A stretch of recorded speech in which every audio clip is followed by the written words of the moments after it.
2nd, 2026, Board of Supervisors of Tredyffrin Township meeting. We'll begin with the Pledge of Allegiance.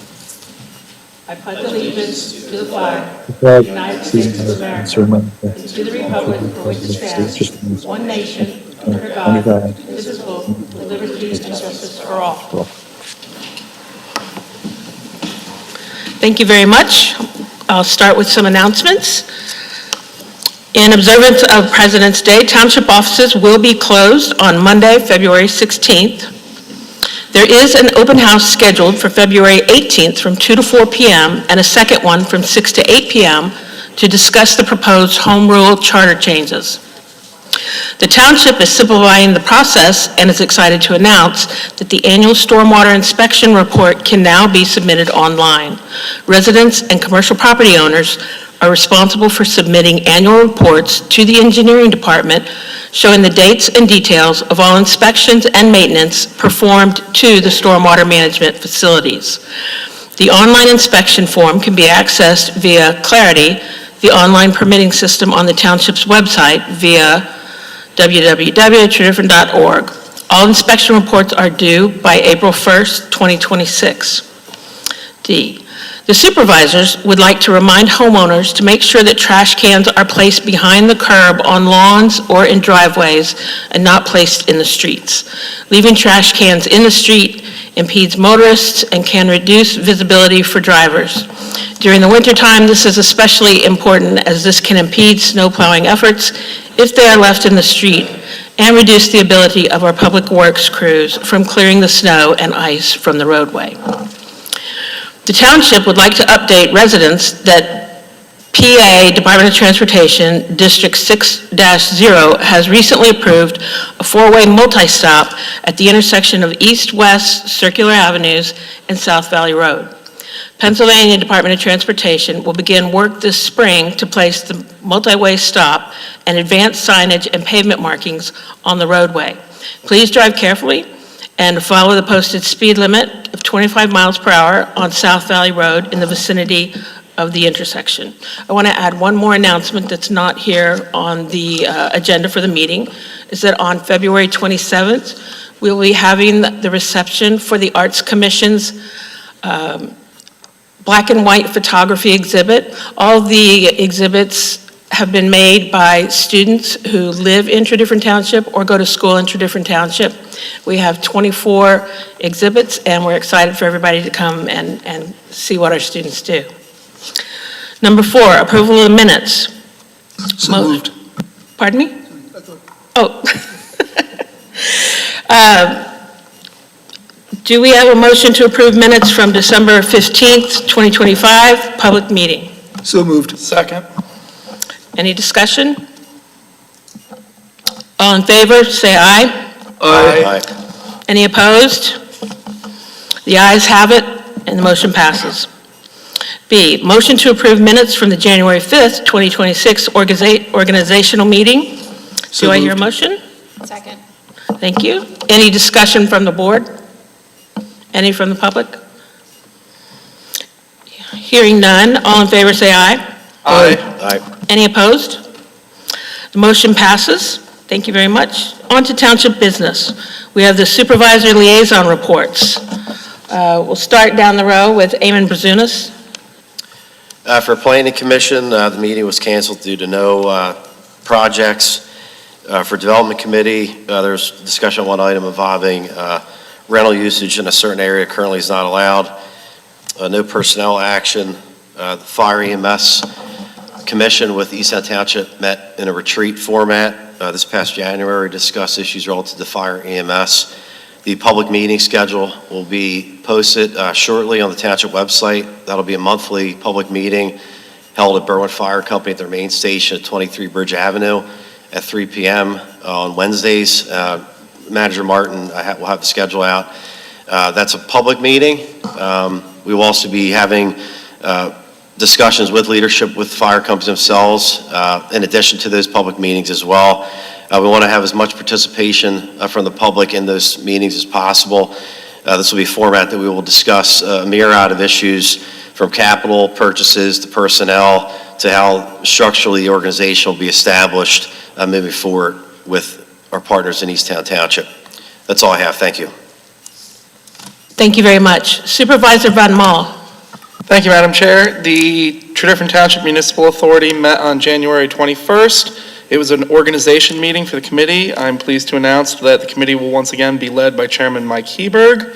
They also made appointments to their solicitor and consulting engineers, and as well as formalized paperwork to assign excess sewage treatment capacity and a bill of sale. This is action that the board had previously adopted, but the paperwork needed to be finalized, and that has now come through. So that will be coming to the board shortly. That's all I had. Thank you. Thank you very much. Next, Supervisor Gussie. Thank you. The Historical Commission held its first public meeting on the Historic Resource Overlay District Ordinance Update, which aims to strengthen protections for Tredyffrin's historic resources and align the district with current standards. The next meeting will be held on February 24th. I encourage residents, especially owners of historic properties, to attend. This is an important opportunity to share your views on how we protect the historic structures that help define our community's character. And the next Historic Commission meeting will be February 12th at 7 p.m. as well. Thank you. Thank you very much. Moving on, Supervisor Bhaskar. Thank you, Chair Humble. So I have a somewhat longish report I'll make up for the others. So the Traffic Committee met on Wednesday, December 17th. There were concerns about speeding, requests for crosswalks, and a four-way stop sign at Old Eagle Schools Road and Stratford Avenue. It was also my last meeting as liaison to the Traffic Committee, a role that I have enjoyed since 2020. I'm thankful to the Township staff for putting up with me at the Traffic Committee is unique in the way that it brings residents, different departments, and appropriate third parties into room for productive discussions.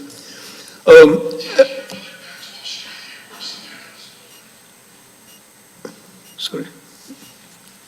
And so the four-way stop sign at South Valley Road and Circular Avenue is mentioned earlier, and that was the result of years of discussions between residents, PennDOT, police, engineering, in the Traffic Committee.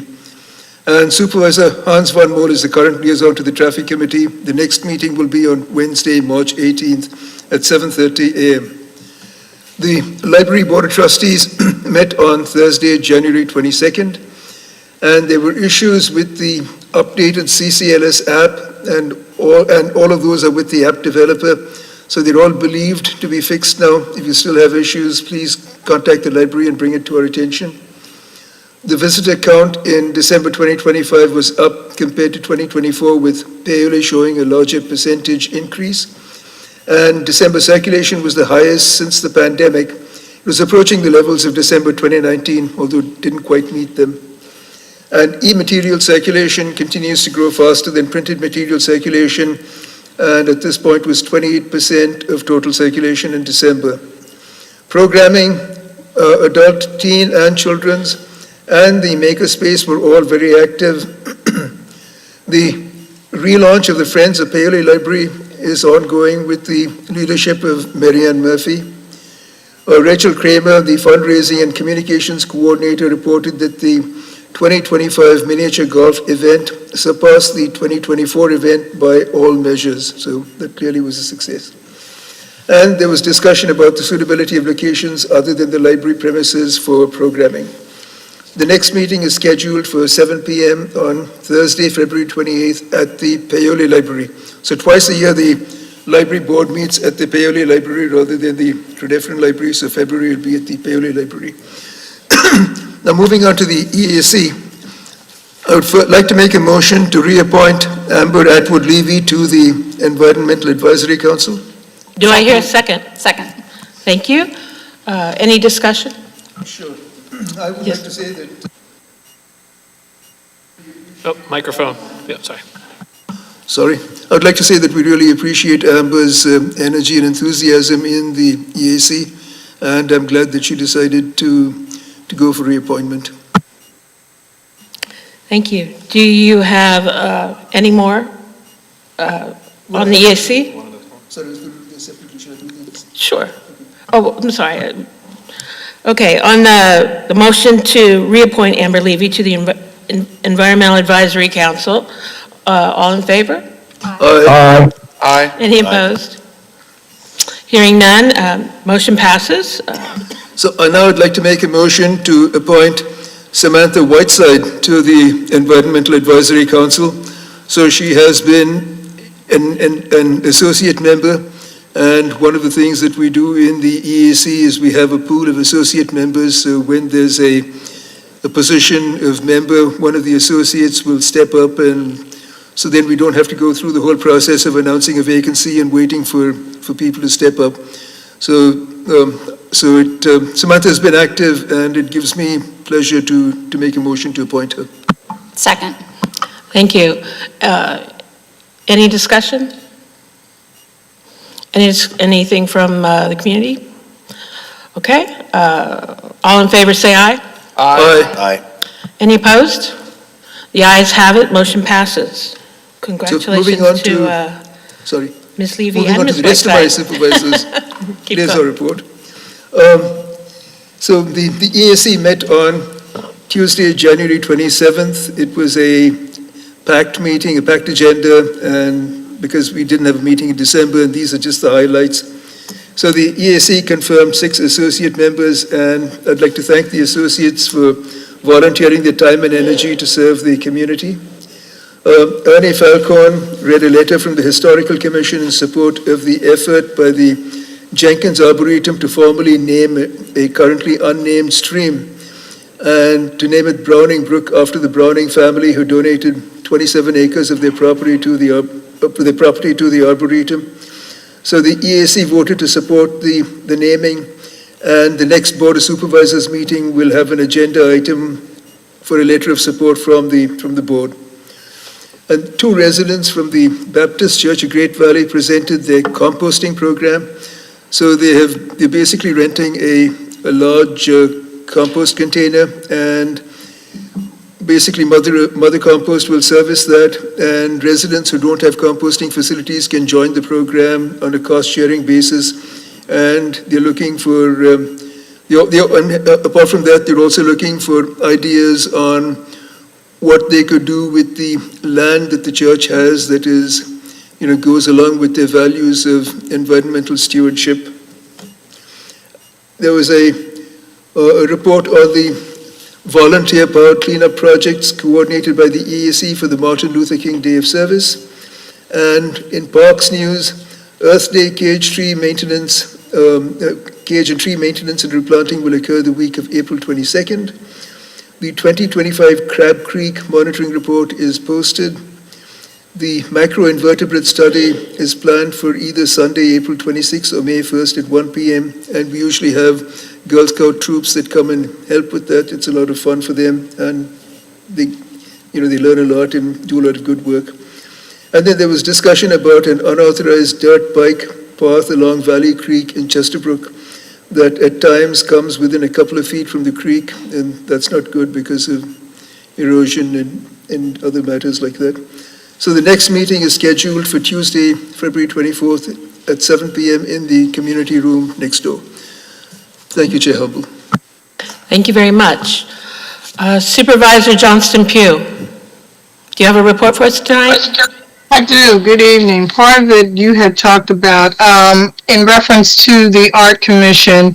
As you stated, they are having students receive. We received 24 submissions for Black and White, and it will be held on Friday, the 27th of February. We are asking and hoping that we can get the public support to come out along as they did when we did our first submission in the fall. There will also be a public craft event with rock painting at the George Lomare Preserve on April the 11th from 1 to 3. It is a positive family focus, and we are hoping that we get support to come out and paint rocks with good positive energy. It will be you paint a rock to leave or place, and then you take a rock with you. So we're hoping that we get a lot of support, especially with children, and bring this positive. The Art Commission is also pursuing the concept of a mural in Wilson Farm Park. And with that, the mural will celebrate America 250. And so they are going to be applying and hopefully proposal funding from the Chester County Community Foundation for the project. And they also are going to be submitting an application to the Park Foundation for this project. And they will also take donations. You know, if anyone wants to put a donation towards it, they are more than open for it. They would really like to have this mural up for the 250 America and with Tredyffrin. And that concludes my report. Thank you very much. Chairman Miller, I see you're online with us. Do you have anything you'd like to report? No, I'm good, thank you. Terrific, thank you. And I'll report the Parks and Recreation Board met the second Wednesday of January, and we heard updates on deer population management efforts on the part of the township. We have gotten some feedback recently from residents who are upset about the amount of deer and everything they eat. And we're using our companies that get the hunters in there as best we can. As everybody, I think, realizes that we can't hunt them, you know, in somebody's backyard. There's specific places where there's enough open space and least amount of possibility of hurting somebody where we can try to thin out the herd. Otherwise, you know, we do our best putting out repellent as well. And I feel for you, everybody who has deer eating everything, because they've eaten my 9 rose bushes down to the ground as well. So we also heard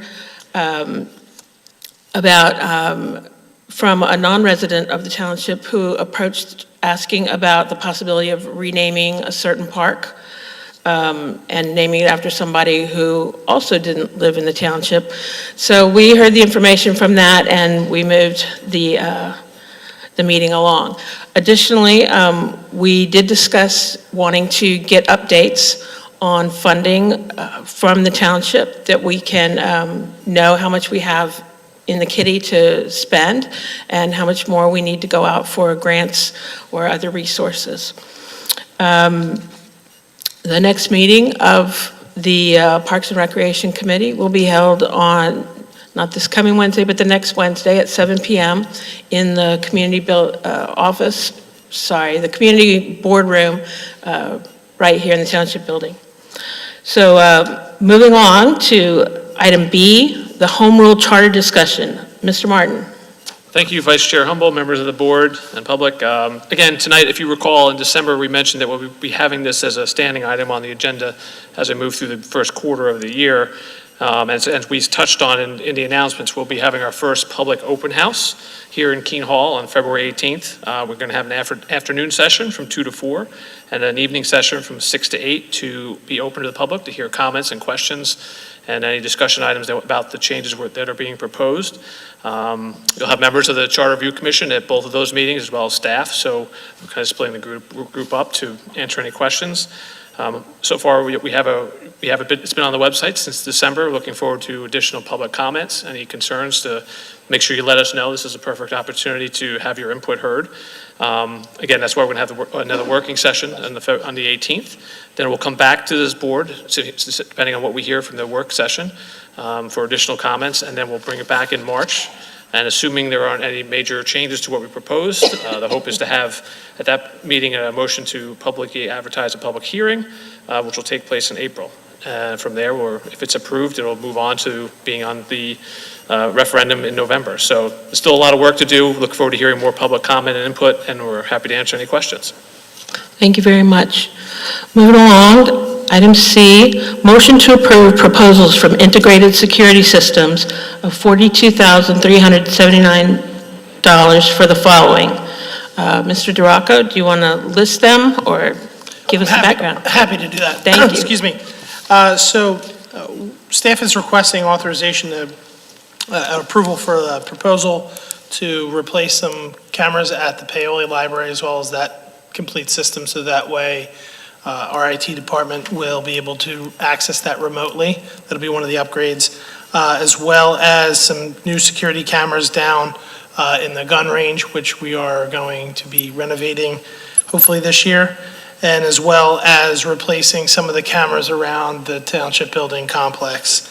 Total cost is $42,379, and we will be able to get reimbursement from our insurance company through a grant to cover the cost.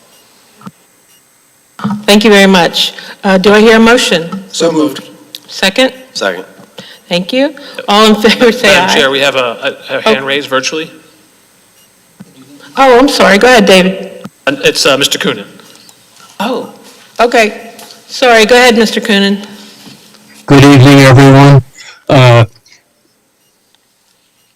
Bill Martin just gave his presentation, very interesting presentation on the Home Rule Charter. And he said he would be very happy to answer any questions, but was not given the opportunity. No one was given the opportunity to ask questions. Please, I do have a question. He's mentioned something, he alluded to a location on the website. If I understood it correctly, please help me if I'm mistaken. A location on the website where people can make comments or ask questions. Can you give that information? Where on the website is that? I know people have had difficulty finding things, especially since the website has been redesigned and people are not necessarily used to the new format. Can you provide us information as to where to find the place where we can ask questions and make comments on the Home Rule Charter? Sure, Mr. Coonan, this is Bill Martin. Yes, it's on the top news site items, but if not, you can search Charter Review, and it'll link you to a page. You can submit comments at Tredyffrin.org via email, or you can certainly call us with any questions as well. So there is a page on our website dedicated to, has the red line of the charter and the red line of the administrative code. And again, if you want to submit any comments, it's Tredyffrin@Tredyffrin.org. Thank you. Okay. Now mention, what was that about the red line or something? I didn't quite understand that. I'm Yeah, sorry. so both versions since December, there's a red line version of the charter that Oh, yeah, and then a red line version of the administrative code that matches the changes that are proposed. Okay, I understand what you mean now. That's the original chart, the current charter with the revisions shown within the current charter. Correct. Good, so everyone understands that. Thank you very much. I appreciate your help. Thank you, Mr. Coonan. Thank you, Mr. Coonan. Do I still need to call for a motion on that one again? We didn't vote, did we? No, you're good. You're just on C. You have a motion, a Okay. second, and I don't know if there's any public comment on that, but that was it. Thank you.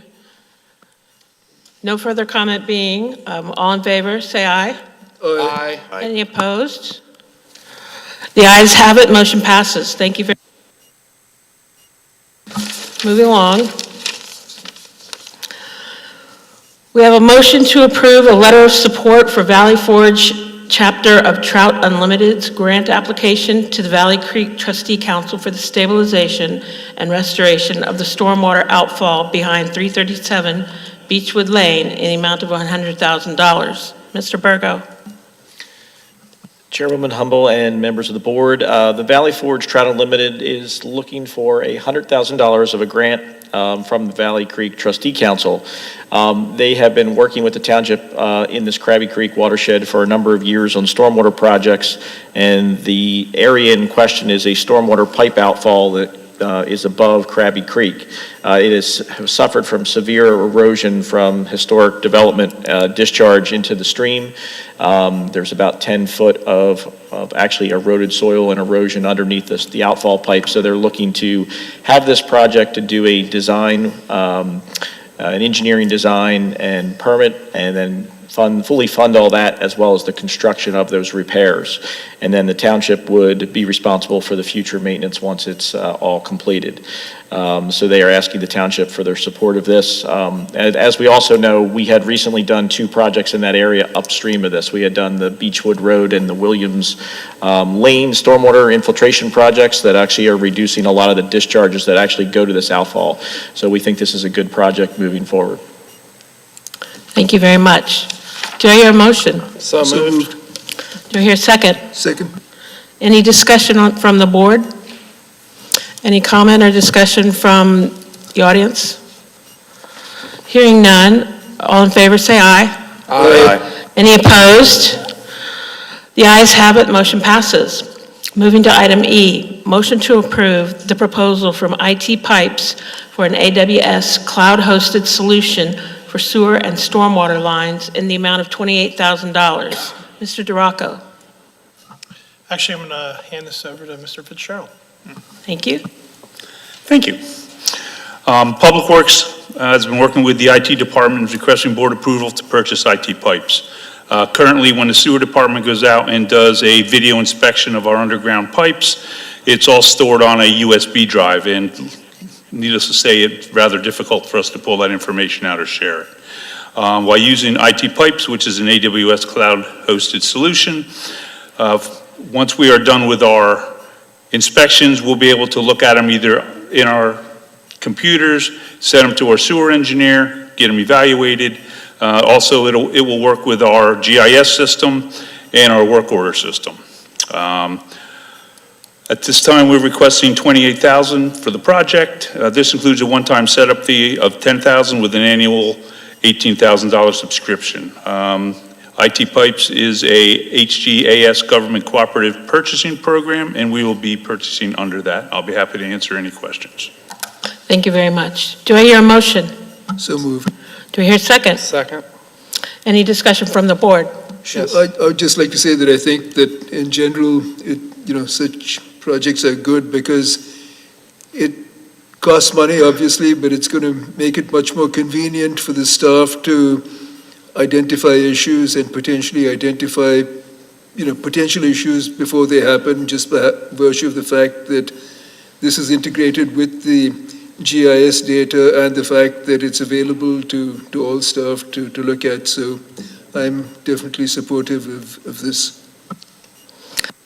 Thank you very much. Yes, Supervisor Van Mol.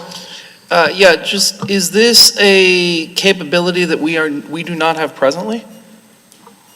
Currently, everything is stored on a USB drive or an extra hard drive. Okay. So when we have to look something up, we have to physically sit there and search through to try to find it. The other thing, what this will be able to do, it'll work with our GIS and our work order system. So actually, if we go into our work order system, we can pull up the line and be able to look at it immediately, whether we want to send it out to our sewer engineer or whether we want to send it out to get what's called NASCO certified, which is what Supervisor Baskar was talking about to get everything evaluated on a third party.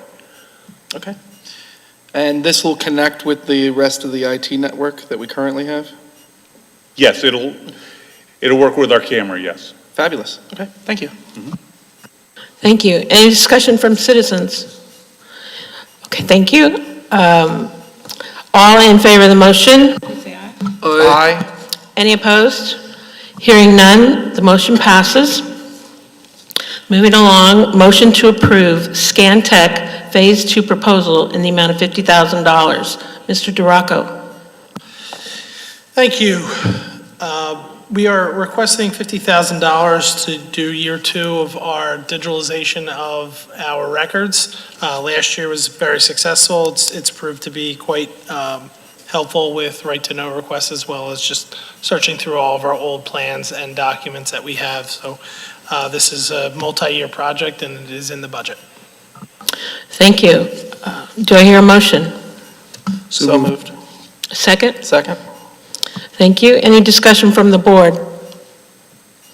I had a question. How far back will this second phase of scanning the documents go in terms of years?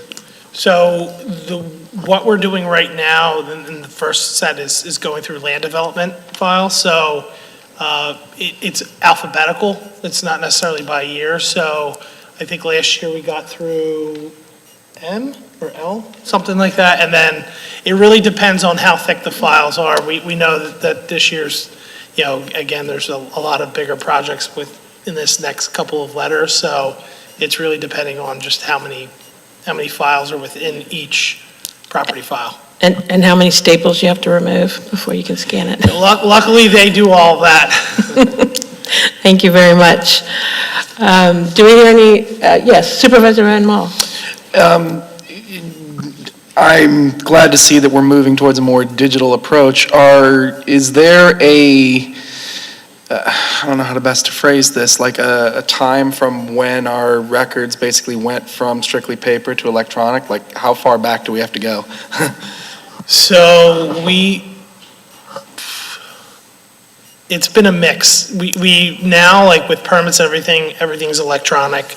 But, when we started making that move over, it was a little mix between, who would send electronic copies of plans and who wouldn't, depending, again, a lot of commercial projects, because the plan sets are so big, we end up getting them physical, but that was all pretty much scanned in as we went. So these are a lot of times of older files, but it's still mixed. Okay, thank you.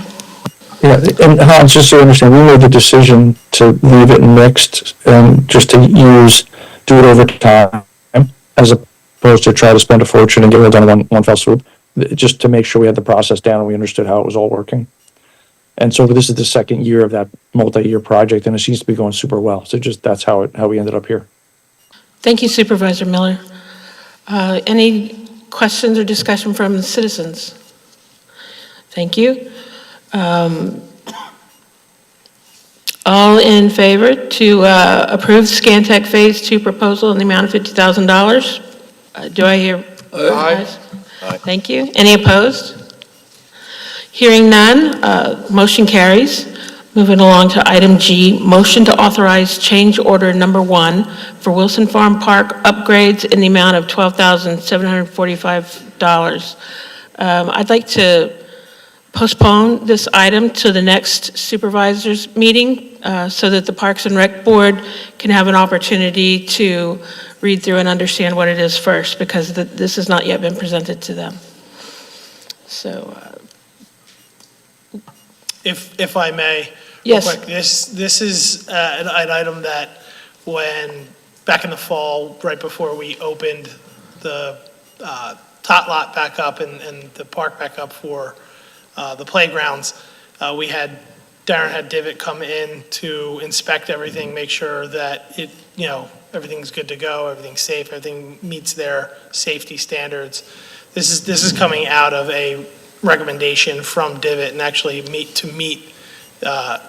what's not right now fully enacted standards, but will be shortly, where a fence is required, or around play areas that are within 200 feet of a parking lot. So this is something that I would request that the board move. Yeah, I don't think we have a choice but to do this now. I don't think there's any input we're going to get from Park and Rec that's going to say there's anything different than we have to fully fence the tot lot. I agree with you, Supervisor I Miller. will offer a motion. Thank you. I think I misunderstood what the ask here was for. It sounds like this is regular maintenance, and it's required by the insurance companies anyway. So we'll go ahead and move on with that. Do I hear a motion? So moved. Do I hear a second? Thank you, Supervisor Gussie. Let me open it up. Any discussion from the board? I guess we've already heard some of it. Does anybody else have commentary? No? Anybody from the audience? Any citizens? Okay. Hearing none. All in favor, say aye. Aye. Any opposed? Hearing none, motion carries. Thank you very much. Item H, motion to approve the capital purchase of 4 vehicles for the police department. Chief Beatty. Thank you very much. In the 2026 capital discussions, the budget discussions, we discussed with the Finance Committee the options for moving forward in 2026. At that time, $290,000 was approved for the combined purchase and upfitting of vehicles. We've identified 4 vehicles for replacement. We've obtained CoStar's pricing. The purchase price for your vehicles will be $212,473. Estimated upfit cost would be in the area of $77,527, remaining under budget. What we do routinely is we phase out older, higher mileage vehicles. The vehicles going out are right now 130,000, around 106, and around 117,000, and phase those ones out, bringing newer vehicles in to the fleet. Requesting authorization to complete this transaction so we can get the vehicles in. Thank you very much. Do I hear a motion? Motion. So moved. Second. Thank you, Supervisor Gus. All in favor say, oh, sorry. Any discussion from the board? Chief, can I ask you a question? Yes, go ahead. Can you hear me? Listen, I know we talked about this offline, just passing through, but when you get the 4 vehicles, you get a warranty on them, if I'm not mistaken. How long is that warranty, and what is that warranty covering? Is it covering, like, say, a regular car if you buy the chassis, the powertrain and everything, or do they give you something extra so that because of the usage and the hard driving that it may be on that, so that we wouldn't have to look at getting those cars replaced?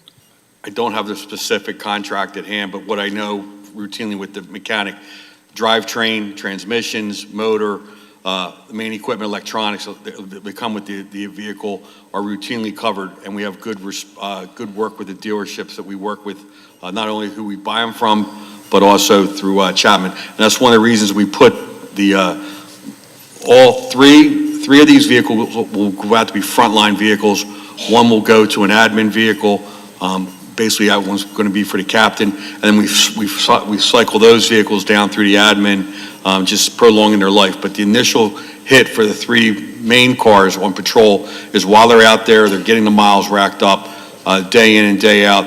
Those are under the warranty, and then our mechanic does a great job keeping everything else maintaining along. If he can fix it, he will. If not, it goes to warranty, and we've had good results so far.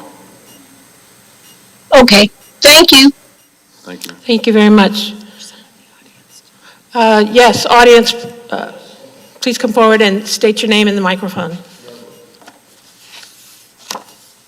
Good evening, Roland Johnson, Paoli, Pennsylvania. My question is, as a taxpayer and resident of the town, we hear a lot of talk about affordability, and people are concerned about affordability. I got to tell you, there's a lot of people who have cars in town. These vehicles, 130,000, 106,000, 117,000 miles. We have a mechanic on call that fixes these cars. Has he issued a report to indicate that these cars are either unsafe or can't be maintained with a lot less than $296,000, and maybe keep those cars or 2 of them on the road for another year, maybe save $100,000, which is a lot of money and could be used for something else. And I just like the superintendents and police commissioner to look at the fact that money, instead of spending it on $296,000 on cars that have got 130, 106, 117,000 miles, do we have a report from the mechanic who fixes the cars that these cars are unsafe and they're really not you can't drive them? And I can tell you, there's a lot of people that have cars that have a lot more mileage on it than that. And I would ask the supervisors to look at this and come back and ask the chief, who does a good job, and ask the mechanic who takes the cars to issue a report on these vehicles, why they're unsafe, or what needs to be done to keep them in better shape mechanically. Thank you. Thank you. Chief Beatty, do you have a response? I don't have an unsafe report. We work with the Finance Committee beginning in 2025 as we address fleet rollover. And we roll over with a future plan of what we're doing, phasing out and keeping vehicles in. By rotating these vehicles in, we do get a decent resale. We buy them below market value because it's CoStar's pricing. We roll them out and do a nice job with the resale on them to cycle them out and to keep the minimum downtime on the vehicles. Nobody's questioning that. What I'm asking is, again, is the condition of the vehicles. Look, I got a car with 125,000 miles on it. I took it up to United Tire up there, and they said, you know what? I can put $2,000 and fix that car up and make it good and let you be able to run it for another year and put 25 or 30,000 miles on it. That's all I'm saying. I think there should be a report from the mechanic indicating why these cars need to be replaced. That's all. Can I say I don't think that's too something? much to ask. I think Supervisor Johnson Pugh would like to comment. Yeah, I'm hearing what he's saying, but what I'm thinking is, I have a car that has 150,000 miles on it, but I don't push my car as hard as that police car would be pushed. So I don't know if we can look at, yes, there are people who have cars that have 150, at one time I had a station wagon that had 250,000 miles on it, but I don't push that car as hard as what I'm going to believe the police cars would be. I didn't hear the chief say that they were not fit to be on the highway.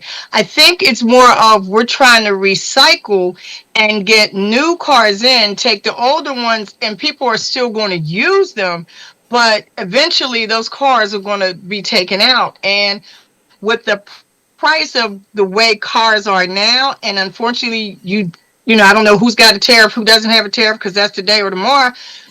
It may behoove us to do it now.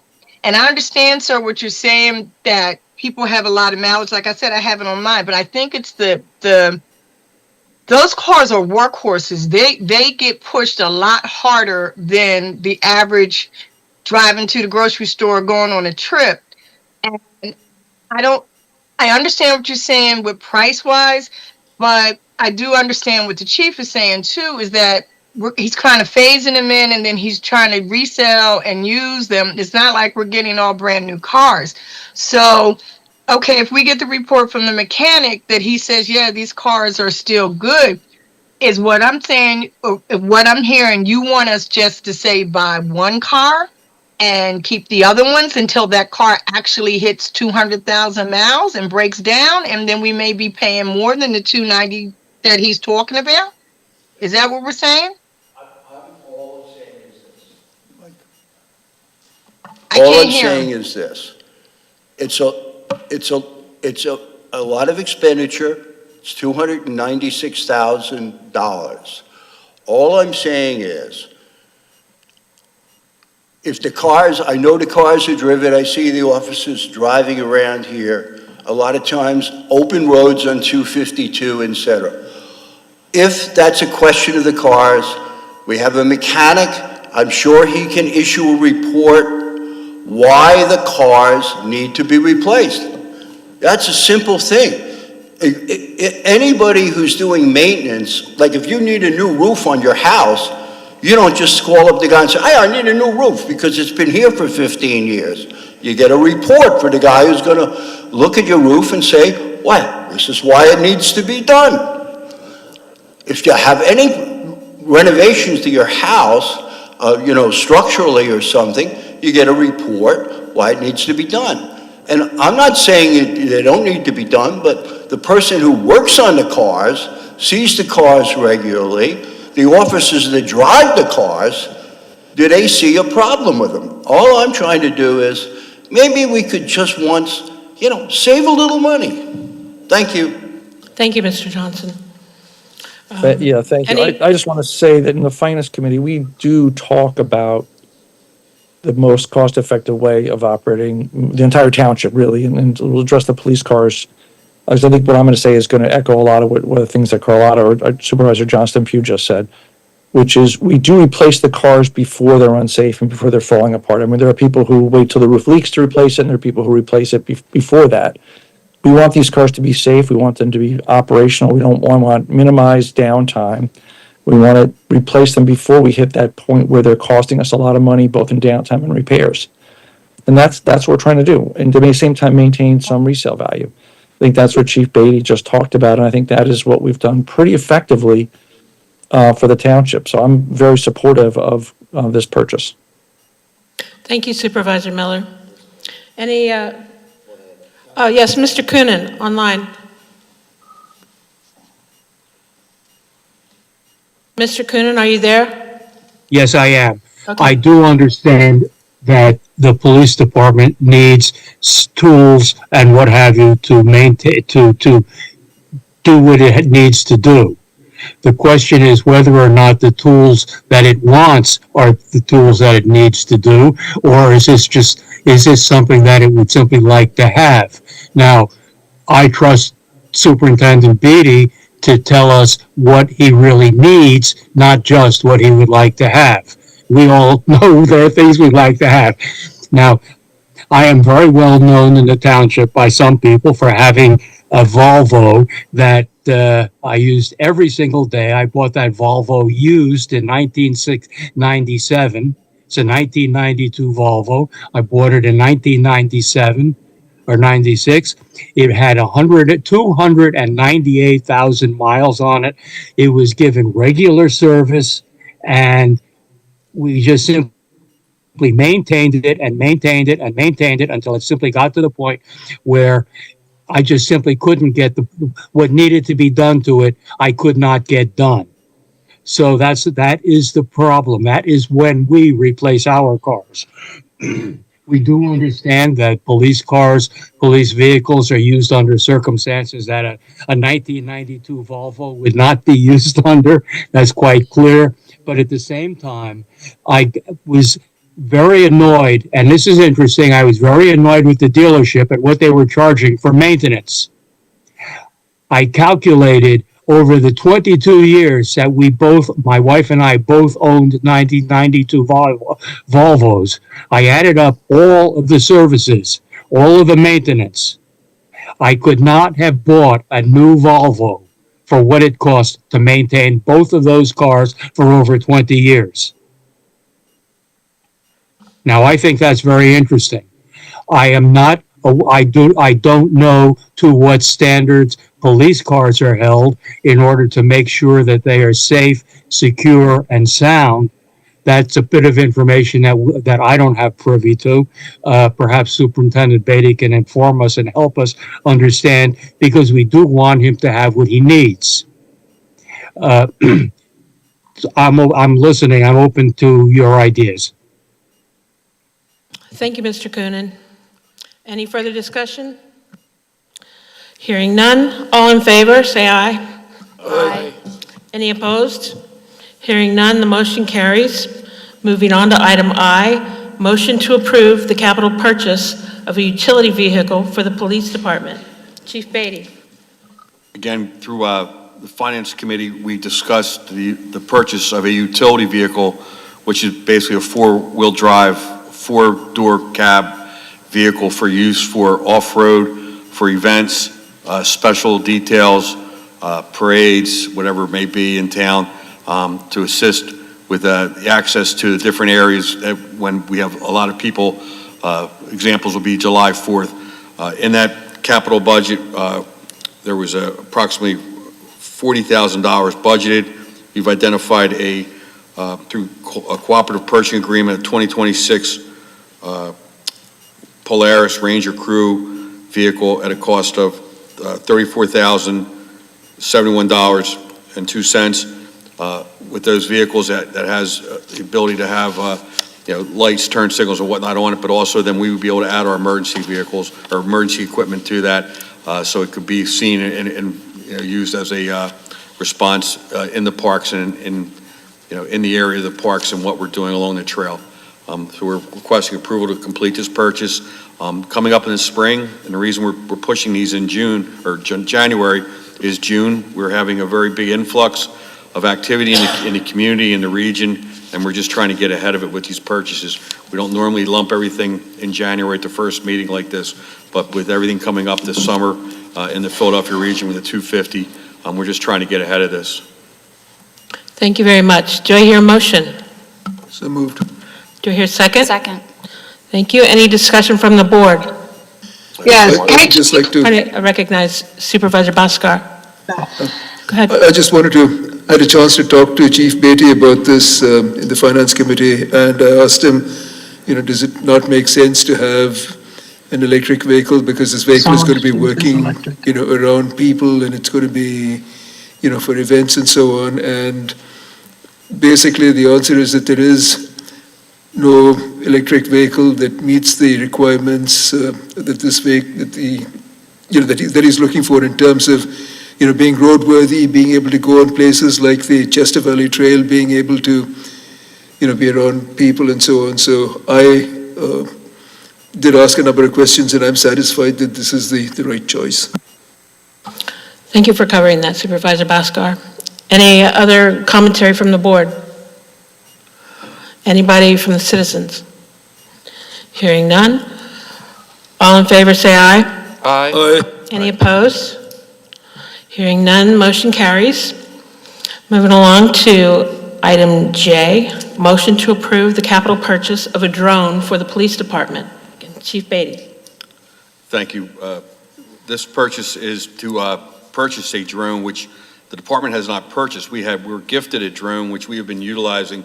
A business owner several years ago, they donated one which we've been utilizing quite often. The one that was donated, where it does not have the ability to fly in rain, and it does not have some of the infrared capabilities, which would be what we're looking for using for search for people in the evening, whether people got away or walk away. We've had people, missing children, missing adults with or special needs and whatnot. So we have been using the drone. We have a team of officers to use that item. We do have policies in place to limit their activity, and there has to be documentation on how it's used. We're asking approval at this time. The purchase would be $13,500 to purchase the unit, and it has about $3,500 in accessories. The accessories would be a secure box, TV for the officer. We can put it, basically it's a strong box, the extra batteries, and the control mechanism so they can be quickly deployed. The officers do try and take these out with them when they have a certified operator available, and we just, even as of 2 weeks or a week ago in the snowstorm, a special needs child had got away from a home and was out, and we were luckily we were able to follow, and some citizens helped us direct, and we located that child quickly. But we were sending people back to get the drone, to get that drone up there. So it's definitely an asset that would help in our community, and we're asking for approval for that tonight. Thank you very much. Do I hear a motion? So moved. Thank you. Do I hear a second? Second. Thank you. Thank you. If I could just thank the board and thank the public for the questions. I understand we do vet with the Finance Committee each year. All these were discussed of last year in anticipation of this purchase tonight. And we try and be fiscally responsible as best we can. And, we try and take care of the equipment we have. We know we are very blessed in this community to have the support and to have the equipment we have. And I think that's one thing that sets us apart, but the officers respect it, and we utilize that equipment to the best of our ability to serve the community. So it's not a blank check, and we're going to stay on top of that, and I appreciate the board's support. Thank you. Any discussion from the board? Any from the public? Thank you. All in favor, say aye. Aye. Aye. Any opposed? Hearing none, motion carries. Moving along, item K, motion to authorize the proposal from Herman Goldner for replacing the heating system at 1485 Valley Forge Road. Mr. Fitzgerald.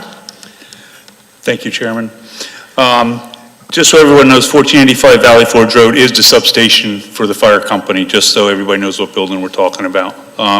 Staff is requesting board approval for the replacement of the heating system at 1485 Valley Forge Road and switching from oil to gas as the fuel source. During routine maintenance of the system, it was determined that one of the heaters could no longer remain in service, and the second heater was also in need of replacement but could remain in service. After checking with our service provider, it was determined that the most cost-effective replacement was to remove both heaters and replace them with a single unit. At this time, we recommend that we switch from oil to gas and a single unit with the service from PECO. The replacement from Herman Goldner under the CoStars program is $133,000, including removal of the old heaters and installing new piping. Fortunately, PECO will be installing the gas service free of charge for us, and the new heater is rated at 98% efficiency. Happy to answer any questions. Thank you. Do I hear a motion? So moved. Second. Thank you. Any discussion from the board? I just have one. Go ahead, Supervisor Kazunas. Mr. Fitzgerald, thanks for getting this together. I know the heating bill's been a frustration down there and the unit breaking down. Once the line is run with the structure that's behind 1485, the fire EMS vehicles, currently we have the 2 propane tanks that are running the heater for that. I assume once the primary task is done here of getting the heat to the building, getting the heaters replaced, that potentially down the road, we could tap into that gas line to replace the propane tanks that are used for heating the secondary building that have the fire trucks and ambulances in them? We will get with PICO and go over those heaters to make sure we'll have enough capacity around where it should be any difficulty. Okay, thank you. Thank you very much. Any discussion, anyone else on the board? Anybody in the audience? Anybody online? All in favor, say aye. Aye. Any opposed? Hearing none, motion carries. Moving along, item L, motion to authorize staff to issue an RFP for electric vehicle planning. Mr. DeRocco. Thank you, Madam Vice Chair. Staff is asking the board for authorization to issue an RFP for the planning purposes of, future electric vehicles within the township fleet, mostly, to be deployed in the police department. In order to do so, we know we would need level 3 chargers, but PICO won't just simply say yes or no or tell you how big of a transformer you'll need. You actually have to go through a process to then submit to PICO to see if A, you can even get a transformer, B, what the size is. And then in conjunction with that, that would require us again to upsize our existing generator, because then we would need to make sure that the power to that chargers is always there. And so this is a pretty big project. It's something we've talked about for a couple of years now. It is in the budget. We have $50,000 in there. And so we're just asking to issue the RFP. Thank you. Do I hear a motion? So moved. Thank you. Do I hear a second? Second. Thank you. Second.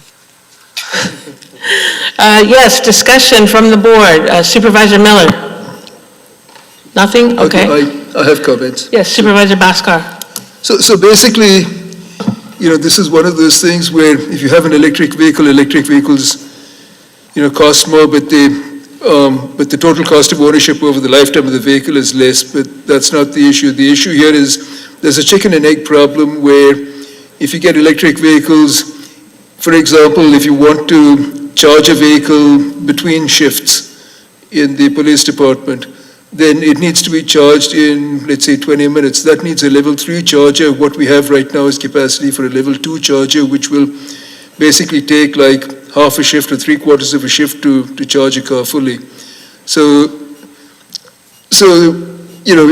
that's the chicken and the egg problem. And the other thing is that there's a worldwide shortage of transformers, and we have to essentially get in line for getting a transformer and a drop from PICO.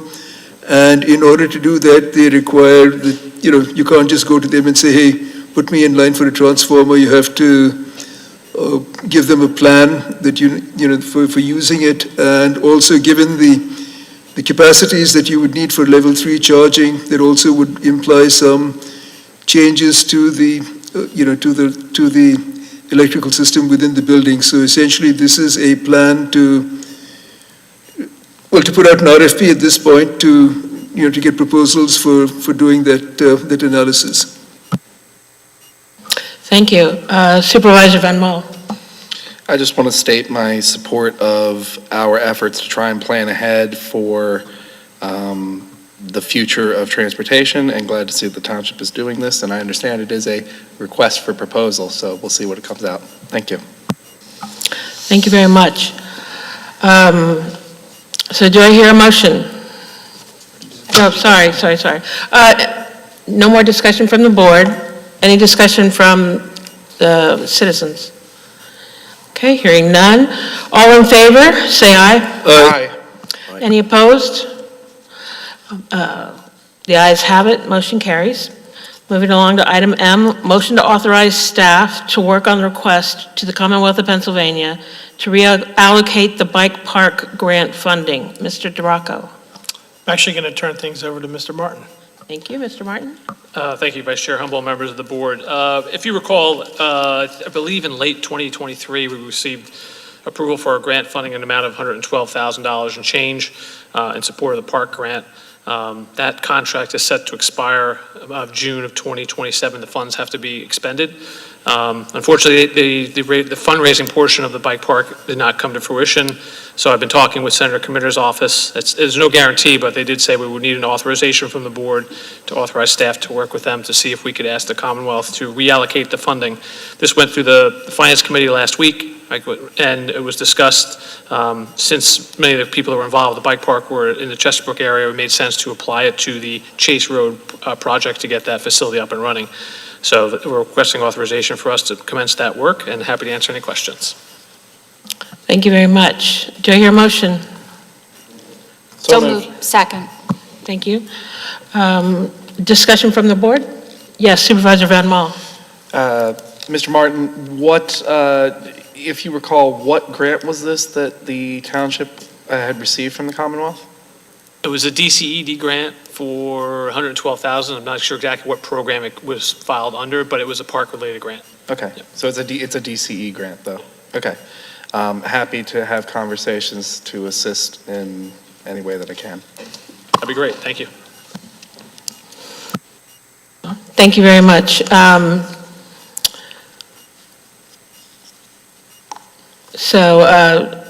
I already ask? We have the motion. Thank you. Commentary from the citizens. Did you have anything, Ms. Fisher? Okay, thank you. Hearing none, all in favor, say aye. Aye. Any opposed? Hearing none, motion carries. Moving along, item N, motion to approve the assignment of sewage treatment capacity and bill of sale between Tredyffrin Township Municipal Authority, and the Valley Forge Sewer Authority. Mr. McKenna. Thank you, Ms. Hummel. As the board may recall, back in June of last year, the township and the sewer authority approved and executed an agreement to sell and purchase excess reserve capacity, which the township has in the Valley Forge sewer treatment plant. A portion of your flows go to that treatment plant. Over the course of the next 6 months, 7 months, the process had to be approved by DEP. The special study for the 537 plan amendment went through a couple of reviews. We did not finally receive approval from DEP until December 22nd. As such, the next phase is to approve the assignment of the sewage treatment capacity and bill of sale so that essentially we can go to settlement and get paid. As a reminder, what we are proposing is the sale of 253,650 gallons per day of the excess capacity for a total of approximately $5.4 million, which will go back into the Tredyffrin Township Municipal Authority for use by the municipal authority for sewer matters. The TTMA, the municipal authority for the township, has already reviewed and approved it. Once the township approves it, it'll move on to Valley Forge Sewer Authority to approve, and then we can promptly go to settlement. Happy to answer any other questions you may have. Thank you very much. Do I hear a motion? So moved. Do I hear a second? Second. Thank you very much. Any discussion from the board? Anybody from the audience? Hearing none, all in favor say aye. Aye. Any opposed? Hearing none, motion carries. Item O, motion to approve the settlement statement, agreement of sale, and deed between Tredyffrin Township and Chester County for Chester County Bridge number 167, parcel 1. Mr. McKenna. Thank you. Again, I think this is a matter that we discussed at least preliminarily already with the board. This is the Mill Road Bridge replacement project. The county doesn't own a lot, but they do own bridges in the county, and this is one of theirs. As part of that replacement work project, they had requested in lieu of condemnation to acquire some additional right-of-way. So those are the documents that are before you to essentially get paid about $3,200 for this little bit of additional right-of-way that they're going to need after the project was completed. We had been waiting, again, on the county to provide us some of the required language that we wanted to be named as additional insured. Asking for a change to any county form takes a little bit of time, but they were able to accommodate us. This was scheduled for your consideration at the meeting in January, which got postponed. So that's what these documents are for consideration this evening. Thank you very much. Do I hear a motion? So moved. Second. Thank you. Any discussion by the board? Any discussion from the public? Hearing none, all in favor say aye. Aye. Any opposed? Hearing none, motion carries. Move along to item P, motion to support application of a Let Freedom Ring America 250 grant application from the Chester County Community Foundation by the Arts Commission for a mural project in Wilson Farm Park. Mr. Martin. Thank you, Vice Chair Humble, members of the board. As Supervisor Johnston Pugh mentioned earlier, this is the Arts Commission's effort. Actually, we have Angela Scully in the audience here tonight who put the application together. This is a rolling grant application for the Ring America 250 grant program through the Chester County Community Foundation. They have about $100,000 to apply to many different types of applications throughout the county. So the Arts Commission wants to get in and try to get one to support a mural project in Wilson Farm. They did go before the Tredyffrin Parks Foundation to ask for possible support from them, which they are being considered to match the grant. So they're doing a lot of hard work to put this together. They'll have to go to the Parks Board, of course, and work with staff to figure out the size and location. I know we have some challenging requirements in our ordinance in terms of putting advertisements in the park, but I think we can work our way through that. So anyway, we're supportive of the grant. If any specifics, I'm sure Angela can answer those tonight, but we'd like to get your authorization to submit the application. Thank you very much. Do I hear a motion? So moved. Do I hear a second? Thank you. Any discussion by the board? Any discussion from the public? Hearing none. All in favor say aye. Aye. Any opposed? Motion carries. Move along to new matters. Any new matters from board members? Yes, I actually have something. Oh, let me recognize Supervisor Miller first. All right, I just want to say thank you to Mr. Fitzgerald, the Public Works staff, and really everybody who was involved in cleaning up from the recent storms we had. I know it was a big recovery project. There's a lot of hours. We got a lot of nice compliments from residents and no complaints. So thank you for all the hard work. It was really pretty extraordinary. The other thing I want to say is I want to thank the traffic committee, Mr. Burgo, Supervisor Baskar, and Chief Beatty, who's getting those stop signs put in on South Valley Road. I mean, that's a high accident area that we've been talking about for the whole time I've been on the board. We've talked about that place. And the fact that we got those in through PennDOT is really a pretty important piece of work. That's the highest traffic accident area in the township. So I just want to thank everyone who was involved in getting that done, really recognize it as it really is a bigger thing than we kind of let it be in the agenda earlier. So anyway, thanks for everybody. That's it. Thank you. Thank you very much. Supervisor Baskar. So I just had a few comments. It's not really an agenda item. So back in December, I commented about the fact that the residents of Tredyffrin are paying more in real estate taxes than they should be paying, and that they're actually subsidizing the residents of other townships.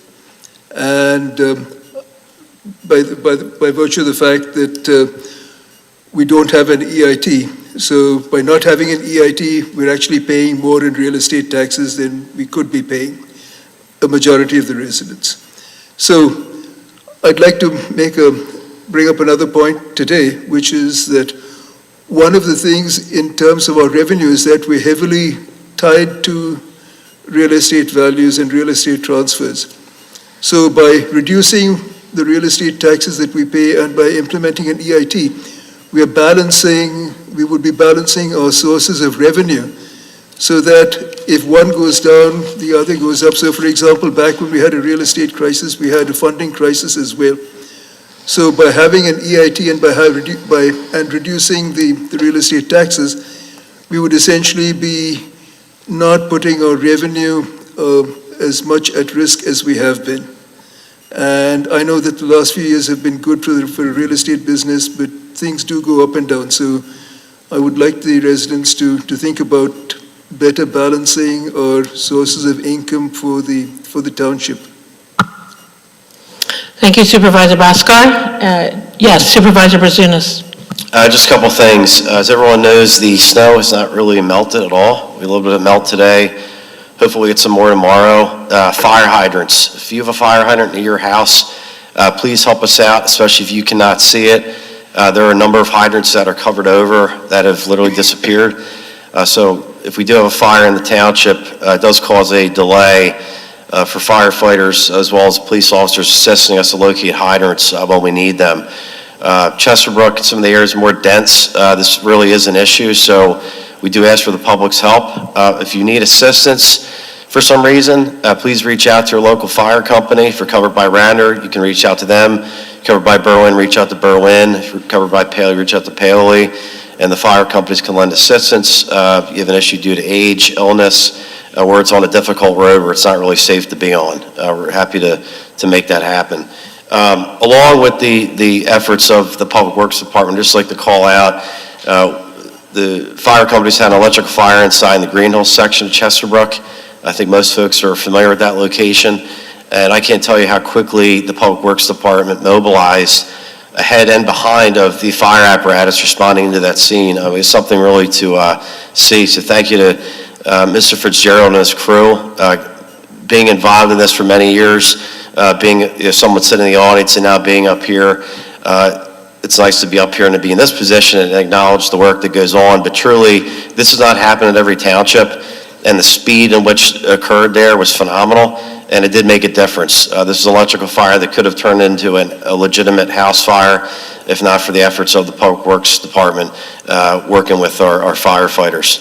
And lastly, along with the kudos to folks, just acknowledge the volunteers and the staffs at Radnor, Berwyn, and Paoli during the storm. All three fire companies weren't super busy. Luckily, it was a Sunday. Most folks stayed inside, but nonetheless, there were emergencies to be handled across the township. And just like acknowledge all the efforts of all three fire companies in providing excellent service to our residents. Thank you. Thank you, Supervisor Brzunas. Supervisor Van Mol. I just echo my thanks to the Public Works Department and ask if they would like to come out to my office in West Philly, because you guys do it a lot better. I think they're going to say no. Any other matters from supervisors? Citizens, any matters you'd like to speak about? Yes, Mr. Johnson.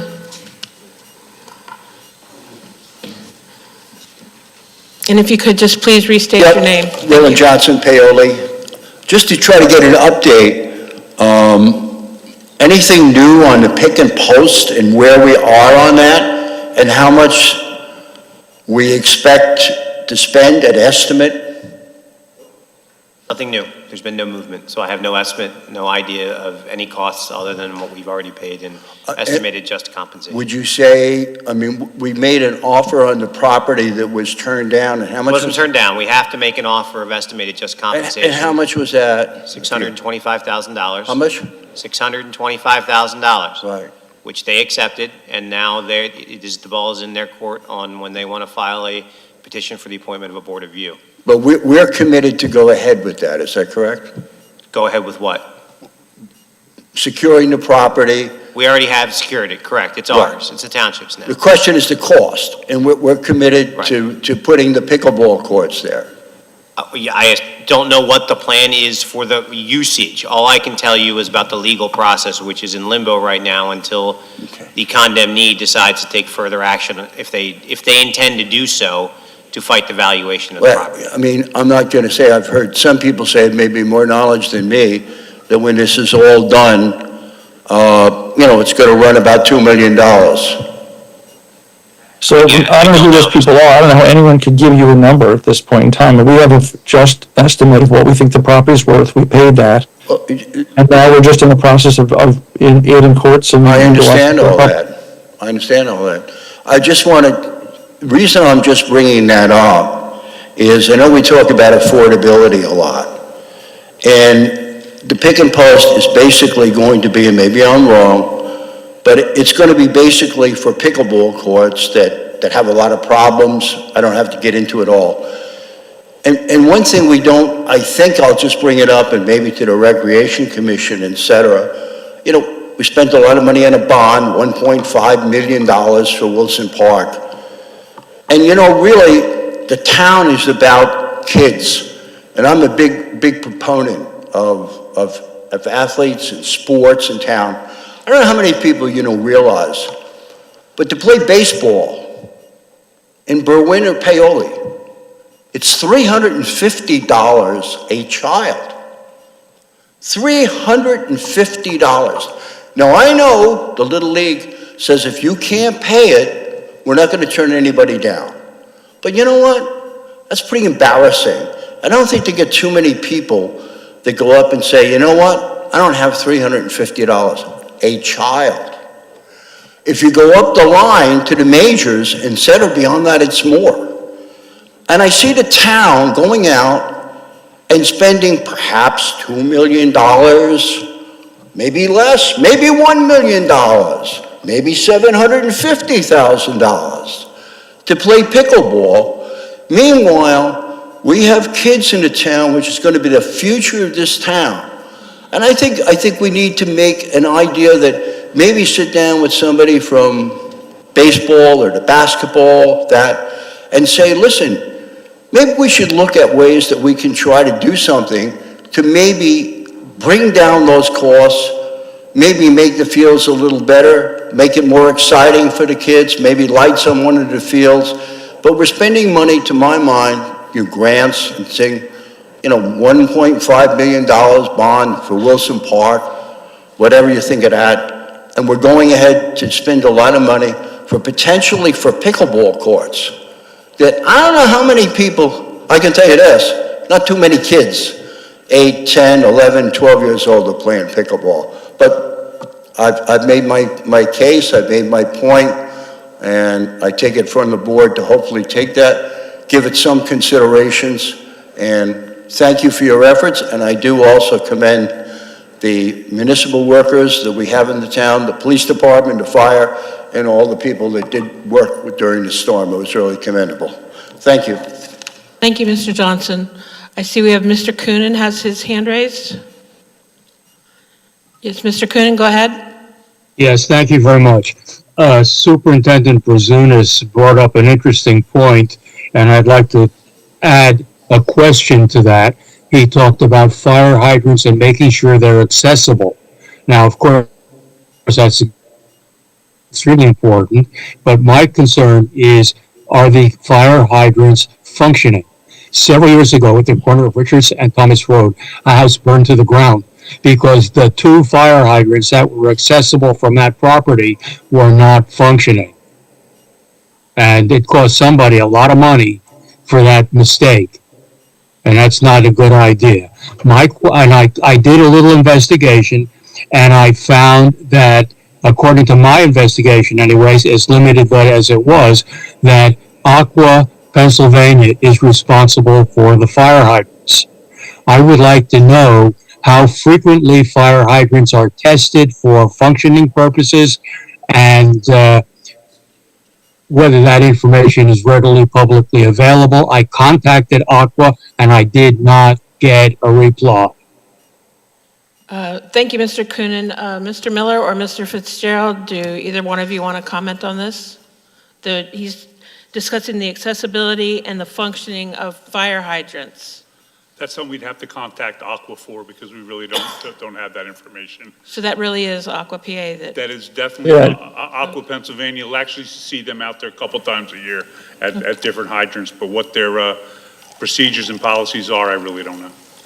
Thank you. Yeah, we can find out though, and it's a good question. Yeah, Mr. Coonan, too, if there's a hydrant, obviously when the weather turns and it's not going to go below freezing, we can certainly open it and flush the hydrant to see if it's actually, if you have a question, if it's functioning or not. That's not necessarily a problem, because we've done that before. But as Mr. Fitzgerald said, we have to check with Aqua and their frequency. But if there is a question and you think there's one, let's get together offline and we can get together with Mr. Fitzgerald and investigate. Supervisor Brazunas, I remember years ago hearing the number of fire hydrants we have in the township, but I can't remember it. But I know you know how many fire hydrants are in the township. Can you enlighten us how many that involves? In Mr. Duraco's extensive detail on the budget, he does have that number in there. I think it's close to 200 hydrants throughout Tredyffrin. For some reason, 237 sticks in mind. Don't quote me on that, Yeah. but that's the number that It's popped in my around head. 200, yeah. Yeah. Well, let's just find out from Aqua what they do. It's not insignificant. I mean, look, it's 19.8 square miles. I mean, it's a lot. I mean, it's definitely, it's a lot of infrastructure here in the township. It just seems to me, can you hear me? It just seems to me that this is something that the township simply would, not should, but simply would know. This is a safety factor. We get a lot of information about do this, do that. We got a thing posted on the website, and a thing that I got something by email about how we need to be careful about where we put our trash cans due to the impending snowstorm, so that it doesn't create havoc with the snow plows. Information about what happens when our mailboxes get knocked over and all of this kind of thing. But fire hydrants are an important safety factor. It's a very important safety factor. I don't want my house to burn down because somebody did not check the fire hydrants. So I would expect this information to be handled right away. I would expect this information to be made available publicly, and I would expect to see it on the website somewhere, because it is important. And I think my fire insurance, my homeowner's insurance company, would really like to know that the fire hydrants are working. We were even asked how far away the fire hydrant is from our home. So it's an essential factor. I'm surprised, quite frankly, that nobody seems to have that information readily available. Thank you, Mr. Please, Coonan. let's be up to, let's do that. Thank you. Thank you. I see we have somebody else online who would like to be recognized. Yes, Mary Stockton? Hello? Muting. Yes. Can you hear me okay? Yes, go ahead. Okay, hi. Yeah, I live on Oak Lane, and I just wanted to draw an issue to the supervisor's attention, and that is there's development that you might be aware of on 317 Green Street and Green, and 1 DiMatteo Way. It was an isolated island of land that got purchased. They're both being developed into nice big houses. But the developer has proposed to put one infiltration facility for 2 lots. And he says he wants to do that. And these lots are upslope from my home and several others on my street. I'm a little nervous, so I'm sorry if I'm not speaking clearly. Anyway, the developer wants to put one infiltration facility above our properties because it's not convenient to place one on the second lot. It's too crowded for them. And we have a concern that we would prefer that the developer follow our zoning regulations and put an infiltration facility on each lot that's being developed. And we are corresponding with Mr. Burgo, and so it's an ongoing issue, but I wanted to take my time to draw it to your attention. Thank you very much. Any other citizens? Yes, sir. Come forward to the podium and please state your name clearly for the record. Hi, how are you? My name is Mark Lenker. I also live on Oak Lane. There are a few of us who are concerned. And our major concern with the infiltration bed, which is what's going to, soak up the water, is that there'll have to be an agreement between the 2 owners, and that can sometimes get messy if they share the same infiltration bed. So it'd be good if they each had accountability and ownership for their own infiltration bed. So that's one of the big reasons why we'd like that. We also, in the Oak Lane, because of the slopes, and just for those who aren't aware, it's on a piece of land that was isolated for 50 years, no access to the street, and a wise developer purchased a house in front of it because no one wanted to purchase it, saying who's going to develop on an isolated piece of land, and now they're building a new house. So we're really worried about the stormwater damaging our property. I can say that I've been in Tredyffrin, Berwyn, in this house on and off since 1987. Never had a problem with the stormwater from the slope or not. So what we'd like to see is, in addition to the 2 infiltration beds, some sort of accountability in case there is suddenly damage, that we're made whole. That suddenly my basement or den are leaking, if the garden I'm of that age now that I took up gardening, and I'd hate to see the damage to the slope as a result of that. So that's just something, I don't know how you would do it, I don't know if my understanding is that there are some agreements out there where property owners do have something in place that they will be made whole financially if there's damage to their property. We'd like to see something like that and like to work with the Board of Supervisors. I'd also like to thank Supervisor Bhaskar and Supervisor Razunas. They were both kind enough to meet with the neighbors at Oak Lane, and we appreciate that. And also Mr. Burgo, who's been corresponding with us, so we appreciate that as well. But again, I don't know, I just like to keep a dialogue with you and on having that accountability. It'd be very much appreciated. So, thank you. Thank you very much. Any other citizens to be heard? Yes, please come up to the podium. State your name clearly for the record. Jacqueline Zigarowitz. I live at 90 Oak Lane in Berwyn. Actually, I have, when Oak Lane ends, I own the valley below it, so I get all the water from the township because it comes down in our area. My concern, the reason why we're talking about this house is because I don't know if you've been in the area, but Green Road is up here and Oak Lane is down here. The house that's torn down that they're building is up here, and the one they're putting it is in the middle between Oak and Green. So that's why we're so concerned about the water, because of the slope that it's going to have to come down. And actually, in the plans, they put that the runoff from this tank that they're putting in is going to go across my property into Krabby Creek. And so that's my big concern, because I want to make sure that I get, as I said, I get all the water from Oak Lane as it is and all the other things anyway, because everything runs downhill, of course, everybody knows that. But I don't want it to be extra water if it doesn't have to be.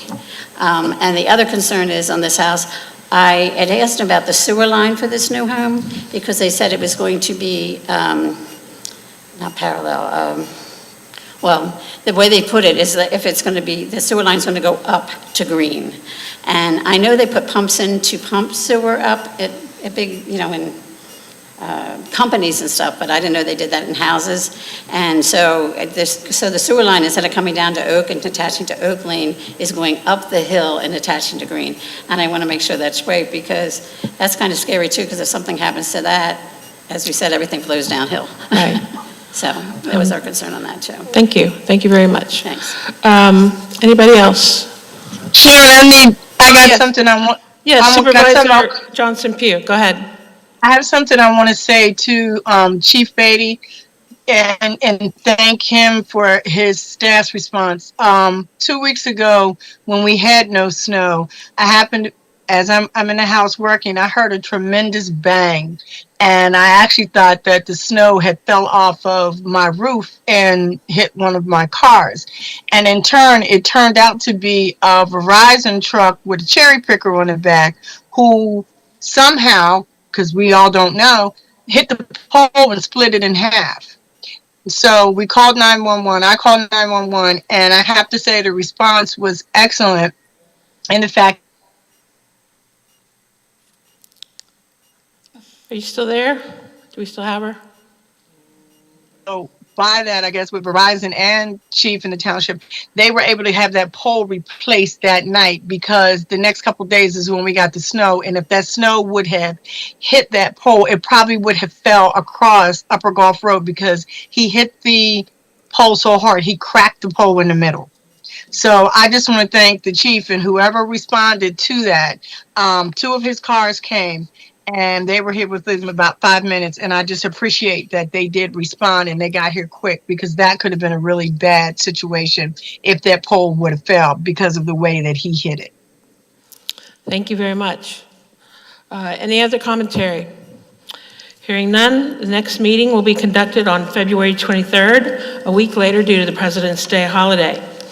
At this time, do I hear a motion to adjourn the meeting? Motion to adjourn. Thank you, Supervisor Bhaskar. Do I hear a second? Second. Thank you, Supervisor Van Maal. All in favor, say aye. Aye. The ayes have it. Thank you very much, everybody.